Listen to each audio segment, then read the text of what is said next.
পঞ্চায়েত সমিতি গঠন নিয়ে এখনো জটিলতা। হ্যাঁ, পঞ্চায়েত নির্বাচন হয়ে গেছে কবে, জয়ও হয়ে গেছে। দেখুন আবির, সবুজ আবির, সেই ছবিও দেখাচ্ছি।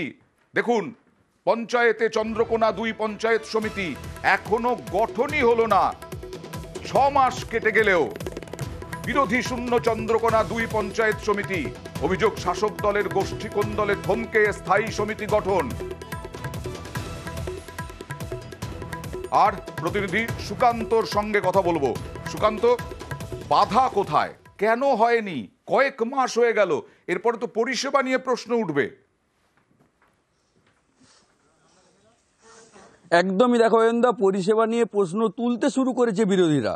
এখনই তারা দাবি করছে যে এলাকার এই যে স্থায়ী সমিতি গঠন, সেই গঠন না হওয়ার ফলে নাগরিক পরিষেবা বঞ্চিত হচ্ছে বলে দাবি করছেন বিরোধীরা। আর এইটা কেন হচ্ছে না সেই নিয়ে আমরা যেটা জানতে পাচ্ছি, যে দলীয় নির্দেশ অমান্য করে চন্দ্রকোনা 2 পঞ্চায়েত সমিতি, সেখানে সভাপতি নির্বাচন হয় ভোটাভুটির মাধ্যমে। এবং সেখানে দল একটা নির্দেশ পাঠিয়েছিল যে চন্দ্রকোনার বিধানসভার প্রাক্তন বিধায়ক ছায়াদলের নাম, সেই ব্যক্তিকে বাদ দিয়ে, ওই মহিলাকে বাদ দিয়ে অন্য একজনকে ভোটাভুটির মাধ্যমে সেখানে পঞ্চায়েত সমিতির সভাপতি নির্বাচন হয়। তারপর থেকেই দ্বন্দ্ব শুরু হয়। আচ্ছা, এবার ছায়াদলের বক্তব্যটা একবার দেখাই। ছায়াদলই দেখুন।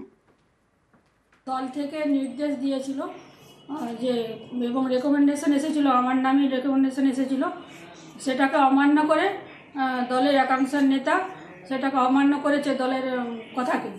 সেটা আমার কাছে কিছু বলার নেই, আমার কিছু বলার নেই। তাতে করে দল যেটা সিদ্ধান্ত নেবে সেটাই আমার কাছে সিদ্ধান্ত।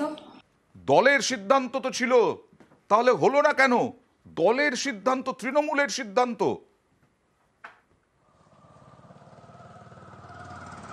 দেখো বন্ধু, যেটা জানা যাচ্ছে যে চন্দ্রকোনার বিধায়ক অরূপ ধারা এবং চন্দ্রকোনার যে প্রাক্তন পঞ্চায়েত সমিতির সভাপতি হীরালাল ঘোষ, এই দুজনের মধ্যে একটা দ্বন্দ্ব দীর্ঘদিন রয়েছে এবং তার ফলেই এই সমস্যা তৈরি হয়েছিল বলে জানা যাচ্ছে। এবং তারপরে কড়া হাতে নির্দেশ দেন দলের সুপ্রিমো মুখ্যমন্ত্রী মমতা বন্দ্যোপাধ্যায়।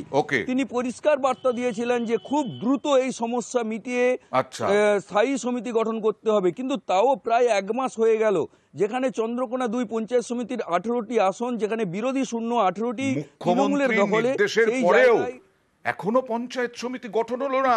এখনো কোন দল? তৃণমূলের রাজ্য নেতৃত্বে ঠিক করে দেওয়া, তারপরেও হলো না। আর ব্লক সভাপতি কি বলছেন দেখুন।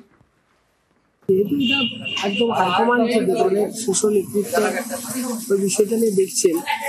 এ নিয়ে কবে সঠিক পদক্ষেপ হবে বা কিভাবে এই সমস্যার নিরসন ঘটবে, সেটা হাইকমান্ডের নেতৃত্বের পক্ষ থেকে আমাকে সেরকম সিগন্যাল দেওয়া হলে আমরা সেই মতো ব্যবস্থা নেব। পঞ্চায়েত সমিতির সভাপতি আছেন, বিজয় সাহেব আছেন, আধিকারিক অন্যান্য ডিপার্টমেন্টের, লাইন ডিপার্টমেন্টের যারা দেখেন তারা দেখছেন। কেউ পাবলিক সার্ভিস তো হচ্ছে না।